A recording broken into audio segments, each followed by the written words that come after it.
પ્રેમ નથી તો કંઈ નથી. પ્રેમ છે તો બધું છે. Hi dear friends, today Valentine day.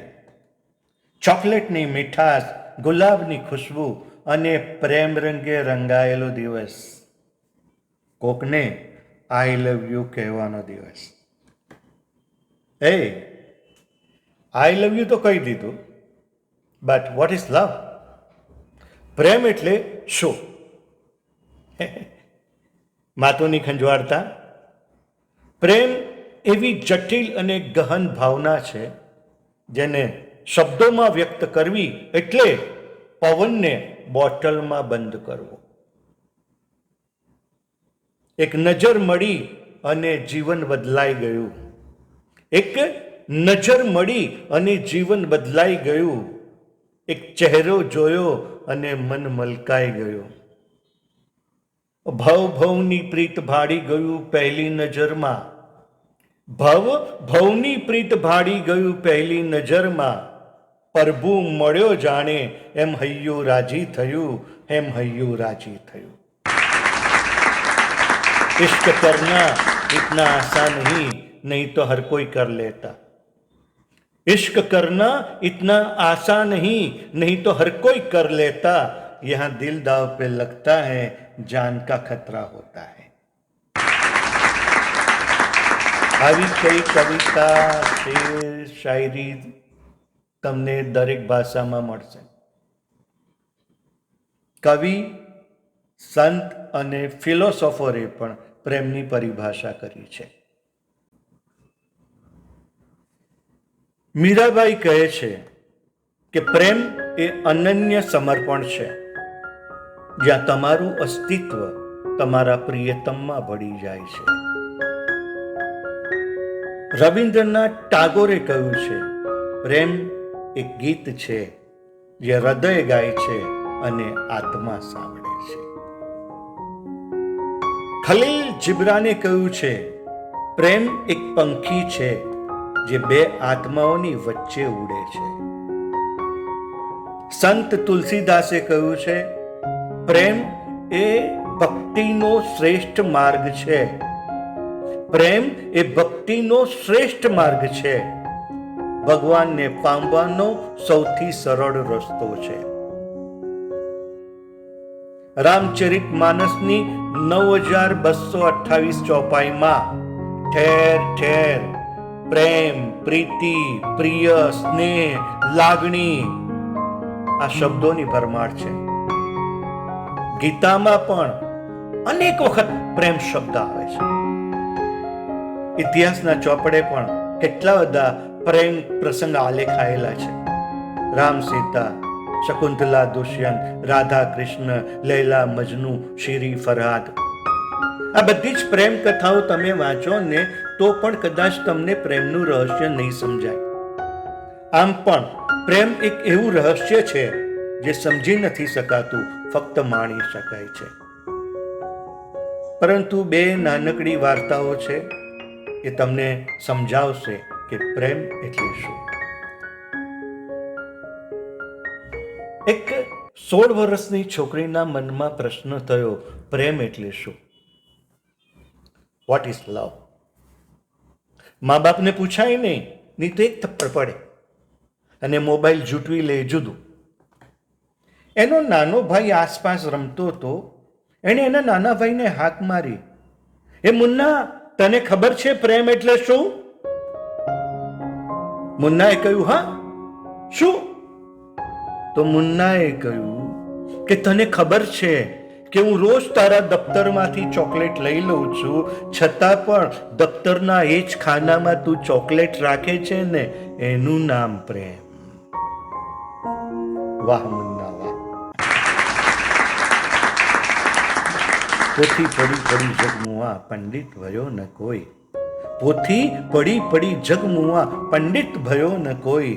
2.5 અક્ષર પ્રેમ કા પડે સો પંડિત હોય. પણ આ 2.5 અક્ષર પ્રેમના છે ને એના હજારો રૂપ છે. પ્રેમી પ્રેમિકાનો પ્રેમ, મા બાપનો સંતાનો પ્રત્યેનો પ્રેમ, ભાઈ બહેનનો પ્રેમ, મિત્ર મિત્ર વચ્ચેનો પ્રેમ, રાષ્ટ્ર પ્રેમ, પતિ પત્નીનો પ્રેમ. હા છે.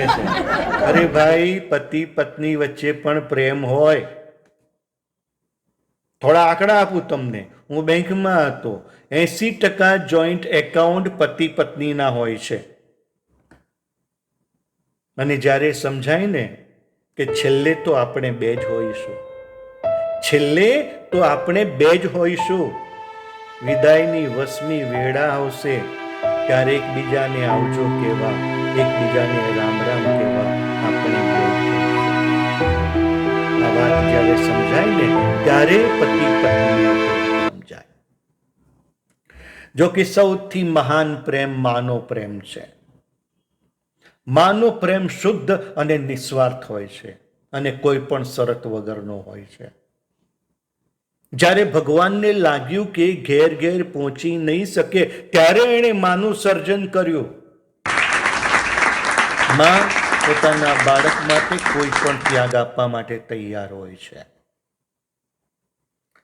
એક નાનું બાળક રાતે ઊંઘમાંથી જાગી ગયું. એણે જોયું કે ઘરમાં કોઈ છે. એણે પૂછ્યું, તમે કોણ છો? યમરાજાએ કહ્યું, હું યમરાજા છું. બાળક ડરી ગયું. એણે ગભરાતા પૂછ્યું, તમે કેમ આવ્યા છો? યમરાજાએ કહ્યું, હું તારી માને લેવા આવ્યો છું. આટલું સાંભળતા તો બાળક ડરી ગયું, રડવા લાગ્યું, ગભરાઈ ગયું. એણે હાથ જોડીને યમરાજાને કહ્યું, યમરાજા, તમે મારી મમ્મીને ન લઈ જાઓ. યમરાજા, મારી મમ્મી મને બહુ વાલ કરે છે, મને બહુ વાલી છે. યમરાજા, તમે મારી સાથે ડીલ ના કરી શકો? યમરાજાએ કહ્યું, કેવી ડીલ? બાળકે કહ્યું, તમે મારી મમ્મીના બદલે મને લઈ જાઓ, એના બદલે મને લઈ જાઓ. યમરાજા, હું ફરી નહીં જાઉં. યમરાજાએ કહ્યું, આ ડીલ તો તારી મમ્મીએ મારી સાથે કરી હતી, હું તો તને જ લેવા આવ્યો હતો.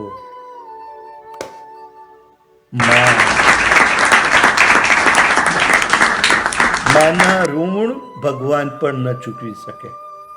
જો કુબેર પણ માના ઋણ ચૂકવવા જાય ને તો એના ભંડાર ખાલી થઈ જાય. આજે તમારી માં, અમ્મા, બા, આઈ, એની પાસે ઘડી પર બેસજો, તમને પ્રેમ શું છે એ સમજાઈ જશે. પતિ પ્રેમ છે, પતિ પ્રસાદ છે, પતિ પ્રભુ છે. પ્રેમ પ્રભુનો પ્રસાદ છે. મળે પ્રેમ ઠુકરાવતા નહીં, માગે પ્રેમ મળે નહીં. મળે પ્રેમ ઠુકરાવતા નહીં, માગે પ્રેમ મળે નહીં. અને યુવાન મિત્રો, love is only a cover of sex. આવી ફાલતુ અને અડવિતરી વાતોથી ભ્રમિત ન થતા. અરે પ્રેમમાં એટલી મીઠાશ છે ને, આંસુઓને મીઠા બનાવી દે. પ્રેમમાં એટલો જાદુ છે કે મૃગજળને અમૃત બનાવી દે. અને પ્રેમમાં એવી અલૌકિક શક્તિ છે કે જે કામીને પણ ભક્ત બનાવી દે. એક નાનકડી ચોખવટ પ્રેમ અને ગમની. પ્રેમ અને ગમ બંને એક સિક્કાની બે બાજુ છે. કવિ પ્રેમચંદે કહ્યું છે કે જે રડી નથી શકતો એ પ્રેમ નથી કરી શકતો. જે રડી નથી શકતો એ પ્રેમ નથી કરી શકતો, કારણ કે પ્રેમ અને રુદન બંનેનો એક જ સ્ત્રોત છે.